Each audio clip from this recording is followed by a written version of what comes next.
Mon nom, c'est Mario Lompré. J'habite Carleton-sur-Mer. Ma passion, mes activités, c'est la plongée sous-marine, photo sous-marine et surtout la photo pour aller à la recherche puis comprendre la vie marine qu'on a ici en Gaspésie. Yes, salut Mario! Bonjour Luc, ça va? Ça va très bien. Bon. Tu vas aimer ça? Comme toute activité sportive à l'extérieur, on commence à étudier la météo quelques jours d'avance pour ne pas se faire prendre de cours avec des vents ou des orages. Après, c'est de prévoir au niveau d'avoir ce qu'il nous faut, d'avoir des bouteilles d'air remplies pour les plonger. Ah, Bonjour Luc! ça a l'air beau? Ah, ça a l'air beau. Est-ce que tu as plongé hier? J'ai plongé samedi. Hein? C'était merveilleux. C'est parfait, la température est bonne, 37. C'est bon. C'est bon, c'est bon. La vie commence à bouger. Bon. Au niveau des poissons, est-ce que ça a commencé à bouger? À peine. À peine. Mais les homards ont sorti, les anémones sont énormes encore parce que là, c'est vraiment le bon temps là, pour plonger. Comme ça, les plis, ça bouge pas? Pas encore. Il n'y a pas beaucoup de poissons. Vraiment pas. J'ai vu des petits lançons. Là. C'est à peu près la seule chose que j'ai vue jusqu'à date. Mario, peux-tu nous expliquer les équipements que ça te prend pour faire de la photographie sous-marine? Tout le kit de plongée, ça consiste en quoi? C'est ça. Premièrement, ça prend tout ce qu'il faut pour faire de la plongée. Dans mon cas, c'est de la plongée sportive. Alors, première chose que ça nous prend, c'est de l'air pour pouvoir circuler sous l'eau. Et l'air, c'est de l'air comprimé sous pression. Dans les bouteilles, dans ce cas ici, on a une bouteille de 80 pieds cubes. Après la bouteille, j'ai une console de brancher, une console avec un capteur de pression. Et je vois actuellement là, que j'ai un 3400 livres de pression.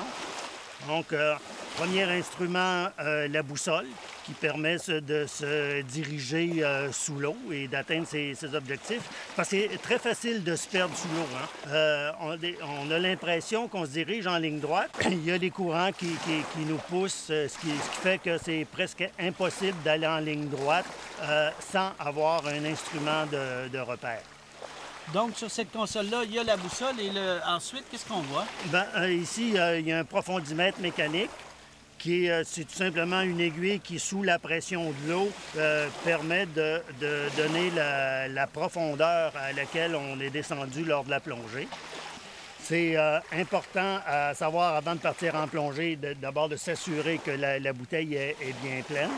Et aussi, lors de la plongée, il s'agit de jeter un coup d'œil régulièrement sur le capteur de pression pour voir qu'est-ce qui reste en réserve puis évaluer le temps de plongée. Pour réussir à respirer sous l'eau, il faut être en mesure d'avoir de l'air. Et ici, il y a le détendeur principal qui est raccordé à la bouteille. Le détendeur principal, c'était la plus grande invention en plongée, ce qui a permis de passer de la plongée scaphandre à la plongée autonome.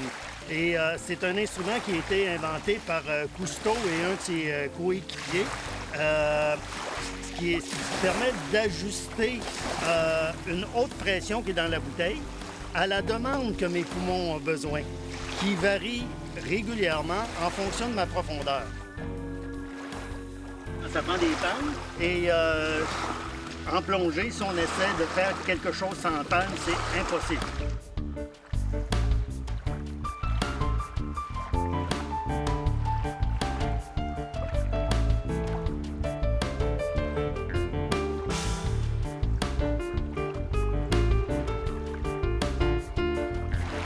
Au complet, avec bouteille, billes, détendeur, tout ça, peut-être un 3 ou 4 000 $.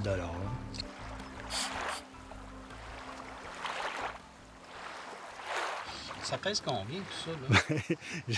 J'ai fait la pesée il y a quelques jours par curiosité et j'étais rendu à 106 livres, ce qui veut dire une cinquantaine de kilos, un peu plus d'une cinquantaine de kilos.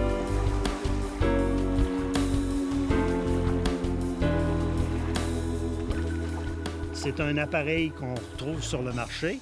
Ce qui est particulier, c'est d'avoir le boîtier sous-marin adapté à la caméra. J'ai du matériel qui est assez léger, qui est souple.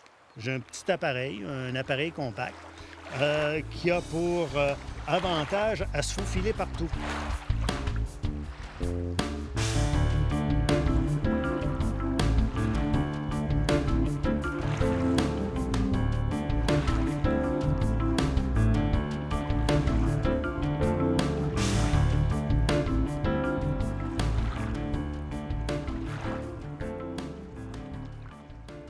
C'est une lentille grand angle qui est faite pour compenser la lentille qui est une lentille fixe que j'ai sur mon boîtier compact. Alors, ce qui permet d'aller chercher un champ de vision beaucoup plus grand avec une bonne clarté et qui permet du même coup, tout en ayant un grand champ de vision, de pouvoir quand même prendre de la photo de spécimens très rapprochés.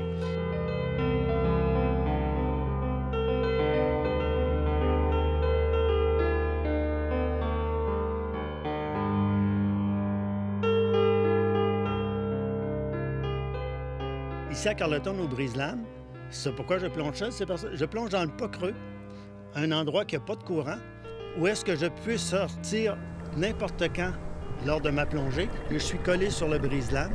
Alors, s'il m'arrive un pépin, quand même à l'extrémité du Brise-Lames, où est-ce qu'on est environ à 7 mètres, on peut faire une remontée facile, s'accrocher au rocher, laisser l'équipement là, revenir à pied. Donc, c'est un endroit sécuritaire.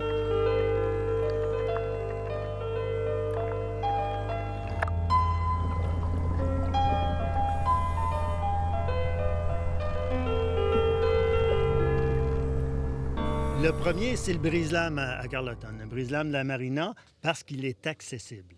Après, le site que je privilégie le plus, c'est Pointe-au-Maquereau à Gascon, parce que c'est encore un site où est-ce qu'on peut plonger à partir de la rive. On est à la limite de la baie des Chaleurs et du Golfe. Donc, on vient complètement de changer de vie, de fond marin. Donc, ça change beaucoup du fond de la baie des Chaleurs. Et le fond marin, là-bas, est très beau parce qu'on a des rochers sous-marins partout, ce qui fait qu'on a un fond qui est clair, qui est lumineux, qui n'a presque pas de sédiments. Une richesse de vie qui ressemble beaucoup à ce qu'on retrouve à l'île Bonaventure, en moins abondant et un peu moins gros en volume.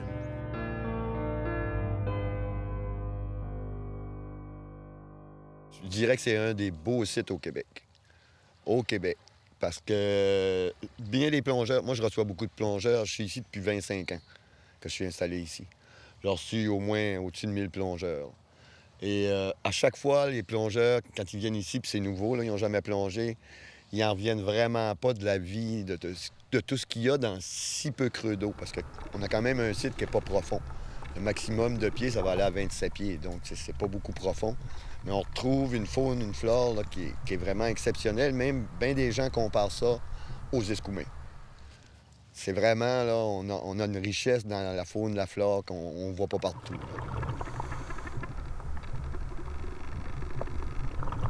J'aime m'intéresser à tout. Souvent c'est quasi microscopique de comprendre là, qu'il y a un univers complet qui se développe au travers les petites bêtes.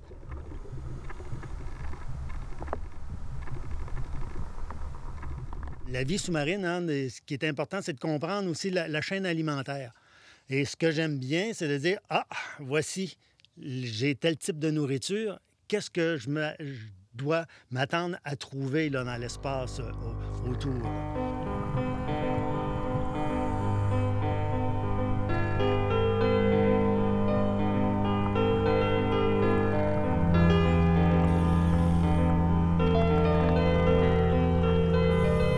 Ce qui est particulier chez nous, c'est qu'on est à la limite un peu dans le climat, entre le climat boréal, subarctique, arctique. On va retrouver, dans la baie des Chaleurs, par exemple, on va retrouver des espèces qui sont plus des espèces arctiques, qui d'ailleurs apparaissent durant l'hiver, se développent durant l'hiver, puis à partir du moment où, à la fin du printemps, elles commencent à se décomposer, à disparaître. Donc elles ne sont vraiment pas adaptées à la chaleur. Et c'est des espèces qu'on ne retrouve pas en Europe, ou alors il faut monter très haut près du cercle arctique. Donc on a, par rapport à des régions comme, je reprends encore l'exemple de la Bretagne, on a des espèces qu'eux n'ont pas et qui se développent ici, qui sont des espèces vraiment d'eau froide, très froide.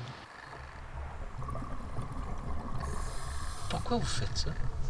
Parce que je suis curieux, parce que j'aime la nature, parce que tous les matins, quand je me lève, ben, j'ai la mer devant les yeux, puis il faut que j'aille voir comment ça fonctionne là-dedans.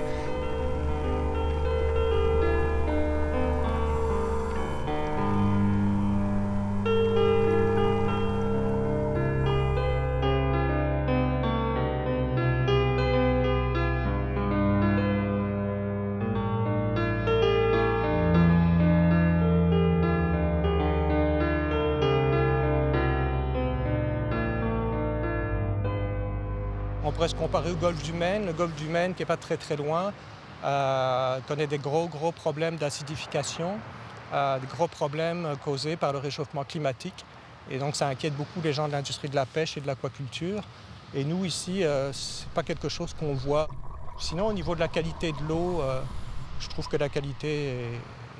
Nous, dans nos activités, on n'a pas vu de dégradation de la qualité de l'eau en particulier. Il n'y a pas vraiment d'industrie polluante, il n'y a pas vraiment non plus de grosses de villes très importantes qui pourraient rejeter des très grandes quantités d'eau usée ou des choses comme ça. Donc on a une qualité d'eau qui est assez exceptionnelle.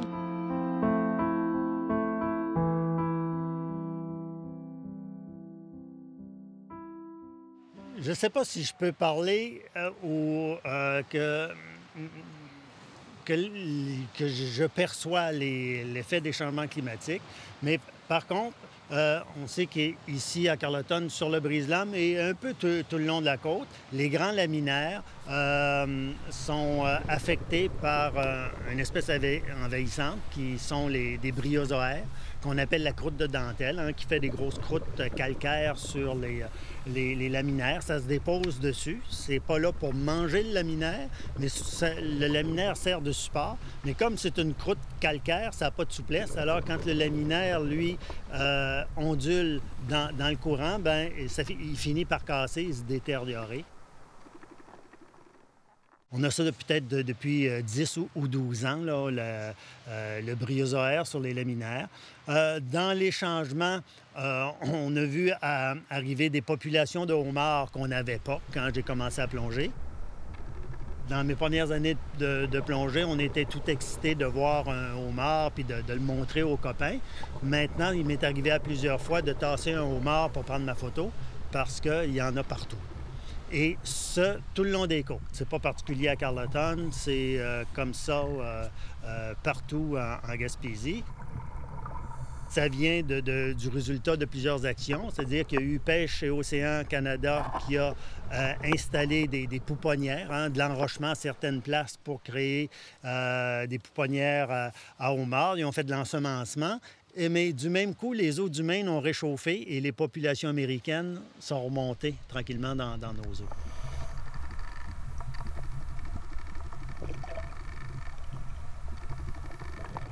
Il y a le bar rayé qui est arrivé, qui n'avait pas, lui aussi, ça fait une dizaine d'années. On n'avait jamais vu ça. Les premières années, hein, on avait des bars rayés. Et maintenant, les gros, ce sont des bonnes bêtes. On les voit grossir d'année en année.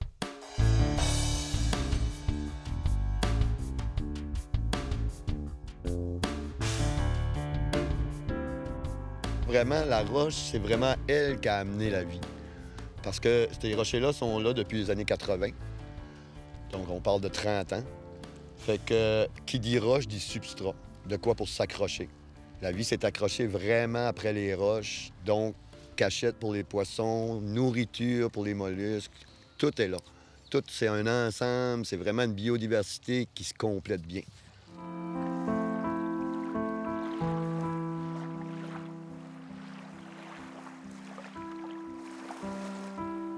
Alors, puis Mario, la plongée, qu'est-ce que tu as vu aujourd'hui? Bien, ce matin, c'est extraordinaire. La mer est calme. On a eu du beau soleil quand même au travers un peu d'ennuagement. Mais la mer ici, tout proche, là, en partant du bord, c'est plein de cténophores, c'est-à-dire ces petites bêtes gélatineuses avec des cils vibratiles tout le tour qui décomposent la lumière. C'est comme si on nageait dans des petites lumières de Noël. Fait que ce que j'ai vu ce matin, c'est surtout des groseilles de mer, bien qu'il y avait des sortes parallèles qui se promenaient, là, des hydroméduses miniatures. Puis ce sont les espèces qu'on voit avant que l'eau réchauffe. On ne les verra plus à partir de mi-juin. Après ça, ça va retourner vers la fin novembre avant qu'on puisse revoir les espèces ici au Brise-Lames.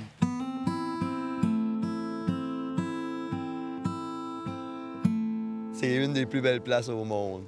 Bien, les gens me demandent, la plongée, c'est à Thibault, c'est toujours la plus belle plongée. À chaque fois que je sors de l'eau, moi, ça fait 25 ans que j'en fais, puis à chaque fois que je sors de l'eau, c'est toujours la plus belle plongée. Il se passe deux choses, hein? D'abord, il y a le phénomène plongéique dont tous les plongeurs peuvent parler. Il y a un petit côté spirituel à la plongée. Où est-ce qu'on a un apesanteur dans l'eau salée, relié par un cordon à notre source d'air. C'est comme retourner dans le passé, dans l'utérus originel, complètement coupé du monde et enveloppé.